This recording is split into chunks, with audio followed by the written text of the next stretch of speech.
Abbootiin baga fayyaan dhuftanii gammachuun tun gammachuu maaddessanii. Ayyootiin baga fayyaan dhuftanii baga galtan bu'aa qabsoo keessanii. Abbootiin kan dhuftanii yaamichas kabajanii rabbisin haa milkeessu janna ijoolleen teessanii. Qur'aanaa jaalattanii ilmaan fiitiif yaaddanii ijoollee harkaa qabdanii markazaa geessisanii. Har'a ijoolleen baratte qur'aanaa haafadnaani isin nuun laffaatanii dafqa keessan buuftanii.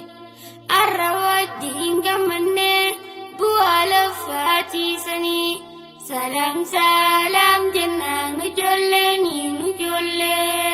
harmi umrii dheeradhu galataallee harkadhu balki jiruuf jireenya qur'aanaan nu jaaladhu. Bu'aa qur'aanaa ilmaan diiniif kannadhu. Ijoolleen qur'aana barte haadhaaf abbaa jaalatte. Ijoolleen qur'aana dhiifte haadhaaf abbaa darbatte. Yaadhaa ilma horkatte ilmoon itti jallatte. Qur'aanarraa hambifte maali bu'aan harkatte. Salam salam jennaa yoo barsiifte nagaa taate. Qur'aanaas yoo baratan ijoollummaan jalqabanii. Ijoollummaa waa barachuuf markazumaa geessanii. Jeessitee narraa nafin na hordofii armeeni. Jeessitee narraa nafin na hordofii armeeni. Abbootiin baga fayyaan dhuftanii gammachuun tun gammachuu maaddessanii. Ayyootiin baga fayyaan dhuftanii baga galtan bu'aa qabsoo keessanii. Abboonnis galatoomaa kan nurraa laffaatanii nu gammachiisuuf jecha isin rakkoo gartanii. Bu'aa laffaatiisanii yoo argachuu feetanii ilmaan kan kee argadhu akka jiinsiif barani. Ilmaan itti laffaate qisaasaalleen godhini. Wanni naabiin nun ja'an ilmaan heddummeessuuni. Ilmaan qaraarra ooltu jeenarraan sayini.